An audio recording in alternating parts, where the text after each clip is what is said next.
అదృశ్య సేవకి. పూర్వం ఊహానగరాన్ని రాజధానిగా చేసుకొని వక్రబుద్ధి అనే రాజు పరిపాలించేవాడు. ఆ రాజు సైన్యంలో కల్లా ప్రతాపుడు అనేవాడు గొప్ప వీరుడు. ప్రతాపుడు ఒకనాడు వేటకని సమీపంలోని అడవికి వెళ్ళి అక్కడ ఒక కొలను పక్క పొదలో దాక్కొని కూర్చున్నాడు. వన్యమృగాలేమైనా దాహం తీర్చుకోవటానికి వస్తే కొట్టవచ్చు కదా అని అతని ఊహ. ఎంతసేపు కనిపెట్టుకొని ఉన్నా ఆనాడు అడవి జంతువులు ఏవీ రాలేదు గాని సాయంత్రం పడేసరికి ఆకాశం మీద నుంచి 7 హంసలు వచ్చి వాలినాయి. ఆ హంసలను చూచి మెచ్చుకుంటూ ఉండగా అవి రెక్కలు తీసి గట్టు మీద పెట్టినాయి. అలా పెట్టిన వెంటనే ఆ 7 హంసలు అపురూప సుందరమైన 7 దేవకన్యలుగా మారిపోయినాయి. కిలకిలల నవ్వుతో వారు కొలంలోకి చొరబడి జలక్రీడలు ఆరంభించారు. చప్పుడు చేయకుండా ప్రతాపుడు బయటికి వచ్చి రెక్కలన్నిట్లోనూ మిక్కిలి అందమైన ఒక జతను చేతపుచ్చుకొని మళ్ళీ దక్కున్నాడు. దేవకన్యలు తనివి తీరా జలకాలాడి గట్టుపైకి వచ్చి ఎవళ్ళ రెక్కలు వాళ్ళు ధరించి మళ్ళీ హంసలుగా మారి రివ్వుమని ఎగిరిపోయారు. అయితే అలా ఎగిరిపోగలిగింది 6 మాత్రమే. 7వ అమ్మాయి తన రెక్కల జతల కోసమని కొలను వద్దనే ఆగిపోవలసి వచ్చింది. ఆ దేవకన్యను చూడగా ప్రతాపుడికి మక్కువ పుట్టింది. ఆమె రెక్కలు పోయినందుకు దిగులుపడి, నా రెక్కలు తీసుకున్న వారెవరో దయించి వాటిని ఇచ్చేయండి. పిల్లలు కన్న తల్లిదండ్రులైతే వారు నన్ను ఒక కూతురుగా ఎంచుకోవచ్చు. కన్య అయితే నేను చెల్లెలై ఉంటాను. పెండ్లి గాని పురుషుడే అయినట్లయితే పెండ్లి చేసుకుంటా. దయించి నా రెక్కలు నాకు ఇచ్చేయండి అని జాలిగా ప్రార్థించింది. ఈ మాటలు చెవిన పడి పట్టంతోనే పొదలో దాగి ఉన్న ప్రతాపుడు రెక్కలతో బయటకు వచ్చి, ఇవిగో నీ రెక్కలు. వీటిని ధరించి హంసవై స్వేచ్ఛగా మీ లోకానికి ఎగిరిపో. మీ వాళ్ళ నుండి నిన్ను వేరు చేసి బాధ పెట్టినందుకు నన్ను మన్నించు అన్నాడు. దేవకన్య రెక్కలు పుచ్చుకోలేదు. మీరెవరో ఉత్తముల్లాగా ఉన్నారు. మానవుల్లో కూడా ఇంత మంచి వాళ్ళు ఉన్నారా? ఇంత అందమైన వాళ్ళు ఉన్నారా అంది ఆశ్చర్యంగా. అందుకు ప్రతాపుడు, అంతగా మెచ్చుకుంటున్నావు గనక పోని నన్ను పెళ్లి చేసుకోకూడదా అన్నాడు. ఏమంటుందో చూద్దామని. ఆ సుందరి ముసిముసి నవ్వుతో తన మెళ్ళలోని నవరత్నమాలను నిజంగానే ప్రతాపుడు మెళ్ళలో వేసింది. తలవని తలంపుగా పట్టిన ఈ అదృష్టానికి అతడు మురిసిపోయాడు. ప్రతాపుడు భార్యతో తన నగరానికి తిరిగి వెళ్లటంతోనే ఆమె చక్కదనాన్ని గురించిన వార్త వెళ్ళి రాజుగారి చెవిలో పడింది. వక్రబుద్ధి మారువేషంలో వెళ్ళి ఆ దేవకన్యను చూచొచ్చాడు. ప్రతాపుడికి కబురు చేసి లేని ప్రేమ నటిస్తూ, ప్రతాప, 7 సముద్రాలవతల ఒక అడవి ఉంది. ఆ అడవిలో ఒక కొండ ఉంది. ఆ కొండ కొసన ఒక కోట ఉంది. ఆ కోటకి రాజు 9 అంగుళాల శరీరం, 90 గజాల పిలక ఉన్న చిత్రాంగుడైన యక్షుడు. ఆ రాజు వద్ద అదృశ్య సేవకి అనే భూతం ఒకటి ఉంది. నువ్వు వెళ్ళి ఎలాగైనా దాన్ని వశం చేసుకురావాలి. వస్తే నిన్ను సేనాధిపతిగా చేస్తాను అన్నాడు. ప్రతాపుడు ఇంటికి వచ్చి మానవ మాత్రులకు అసాధ్యమైన ఈ మహత్తర కార్యాన్ని గురించి భార్యతో చెప్పగా ఆమె, నీకొచ్చిన భయం లేదు. ఈ వెండి బంతి తీసుకువెళ్ళి నగరం అవతల నేల మీద పెట్టు. అది నీ ముందు దొర్లుతూ పోయి నీకు దేవలోకంలో ఉన్న మా అమ్మగారింటికి దారి చూపుతుంది. పెళ్లి వేళ నీ మెడలో నేను వేసిన ఆ నవరత్నమాల ఆనవాలు చూపి నా క్షేమవార్త చెప్పి నువ్వు వచ్చిన పని మా వాళ్ళతో చెప్పు. వెండి బంతిని అతని చేతిలో పెట్టింది. ప్రతాపుడు అదే ప్రకారం చేసి అత్తవారింటికి చేరుకున్నాడు. ఈలోగా ఊహానగరంలో వక్రబుద్ధి ప్రతాపుడు భార్యను రప్పించి, ఇంక నీ భర్త తిరిగి వచ్చేదేమిటి? ఇంతకీ వాడు నా నౌకరు, నేను రాజును గదా, నన్ను పెళ్లి చేసుకొని రాణివి కావటం నా కోరిక అన్నాడు.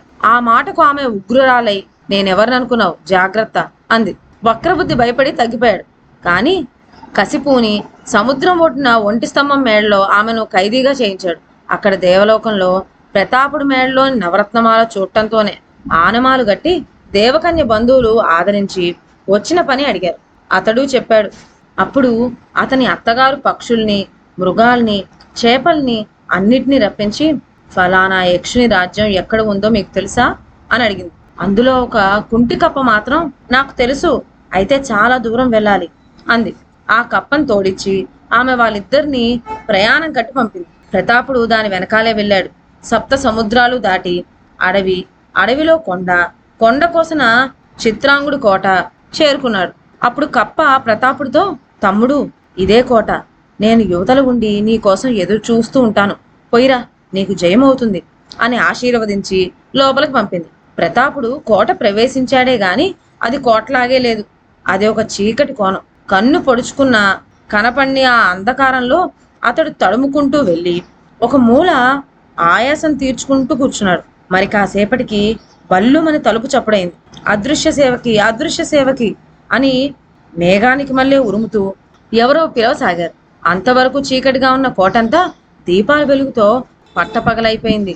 ప్రతాపుడు చటుక్కున ఒక స్తంభం చాటుకు దాక్కొని ఆ వచ్చింది ఎవరా అని చూశాడు. చూస్తే ఏముంది, 9 అంగుళాల శరీరం, 90 గజాల పిలక ఉన్న యక్షుడు కనపడ్డాడు. ఇతడేనా అంత చప్పుడు చేసింది అని ఆశ్చర్యపోతూ ప్రతాపుడు నిలబడేసరికి యక్షుడు, అదృశ్య సేవకి, ఏమిటి ఆలస్యం?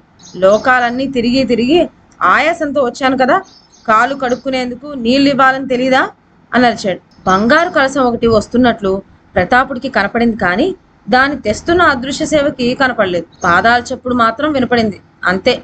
చిత్రాంగుడు కాళ్ళు చేతులు కడుక్కొని త్వరగా అన్నం వడ్డించమేం అదృశ్య సేవకి, నేనిప్పుడు కుబేరుడి వద్దకు వెళ్ళాలి అన్నాడు. వెంటనే వెండి పీట ఒకటి వాలింది. దాని ముందు బమిడాకొకటి ఉంచబడింది. పంచభక్ష పర్వన్నాలు వడ్డించబడ్డాయి. ఈ పనంతా క్షణంలో చేసిన అదృశ్య సేవకి మాత్రం ప్రతాపుడికి కనపడలేదు. చిత్రాంగుడు భోజనం పూర్తి చేసి ఒక త్రేణుపు త్రేంచి పిలక సవరించుకుంటూ కుబేరు లోకానికి వెళ్ళిపోయాడు. దీపాలన్నీ ఒక్క మాటుగా ఆరిపోయినాయి. ప్రతాపుడు ఎంతో మర్యాదగా మధురస్వరంతో, ఓ అదృశ్య సేవకి, దయచేసి దీపాలు వెలిగించు అన్నాడు. దీపాలు వెలిగాయి. ఆకలి వేస్తోంది, అన్నం పెడతావా అన్నాడు. పీట వాలింది. ఆకు సిద్ధమై వడ్డన పూర్తయింది.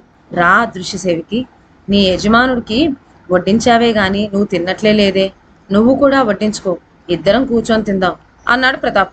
అప్పుడు ప్రతాపుడికి ఒక కంఠస్వరం వినపడింది. ఎవరబ్బాయి నువ్వు? చాలా మంచివాళ్లాగా ఉన్నావు.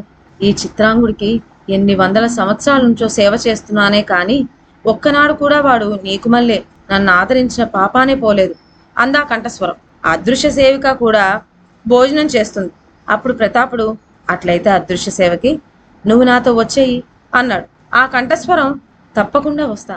అయితే ఉన్న చిక్కు ఏమిటంటే, ఎంత సామర్థ్యం ఉన్నా నా అంతటి నేను ఏ పని చేయలేను. అదృశ్య సేవకి, నువ్వు నాతో రా అని ఆజ్ఞాపించు, ఈ క్షణంలో బయలుదేరతాను అంది. ఇంకేముంది, అదృశ్య సేవికే తనకు కిటుకు చెప్పేసింది. తన ఒక్క ఆదరణ వాక్యం ఆ భూతాన్ని ఎంతలో వశం చేసుకుంది. అదృశ్య సేవకి, నాతో రా అన్నాడు ప్రతాప్.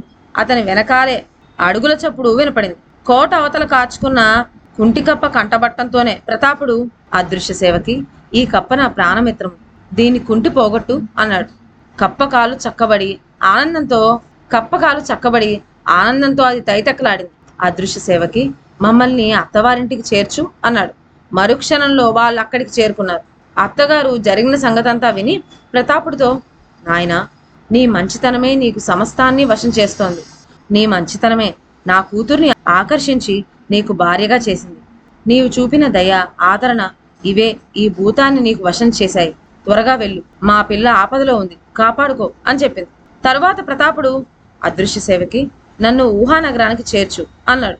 అక్కడ చేరువ కావడంతోనే ప్రతాపుడు తన భార్యను చెరలో ఉంచిన వక్రబుద్ధితో, దుర్మార్గుడా, నువ్వు నా పట్ల తలపెట్టిన ద్రోహానికి క్షమాపణ కోరుకో, లేకుంటే అనేటంతలో రాజు, చూస్తారేమర్రా, వీని చీరివేయండి అని ఆజ్ఞాపించాడు. అదృశ్య సేవకి, ఈ వీరులందరికీ తగినట్టుగా శాస్త్ర చేసి బుద్ధి చెప్పు అన్నాడు ప్రతాపుడు. అదృశ్య సేవకి ఆ వీరులందరూ చుట్టూ కలిపి ముడిపెట్టి ఆ ముడి దొరకబుచ్చుకొని దూరంగా ఒక చోట కూలవేసి వచ్చింది. వక్రబుద్ధి కత్తి దూసి ప్రతాపుడి మీదకు దూకాడు. అదృశ్య సేవకి, వీడి పని పట్టు అన్నాడు ప్రతాప్. అందరూ చూస్తుండగా వక్రబుద్ధి తల క్రిందయ్యాడు. 2 తాళ్ళు 2 ఎత్తులు పైకి వెళ్ళిపోయాడు. అక్కడి నుంచి వాడిని అదృశ్య సేవకి వదిలేసింది. వక్రబుద్ధి తల 100 ముక్కలైపోయింది. తర్వాత మన ప్రతాపుడు ఊహానగరానికి రాజయ్యాడు. దేవకన్య రాణి అయింది. సుఖంగా ఉన్నారు. అదృశ్య సేవకి ఉండనే ఉందిగా, ఇంకా వేరే సేనాధిపతి ఎందుకు? ఇదండి ఇవాళ కథ. మరొక మంచి కథతో నెక్స్ట్ వీడియోలో కలుద్దాం. అంతవరకు సెలవు. నా ఛానల్లోని కథలు మీకు నచ్చినట్లయితే నా ఛానల్ను లైక్ చేసి సబ్స్క్రైబ్ చేయండి. షేర్ చేయడం మర్చిపోవద్దు. కొత్త కథ నోటిఫికేషన్ కోసం బెల్ ఐకాన్ ప్రెస్ చేయండి. Thank you.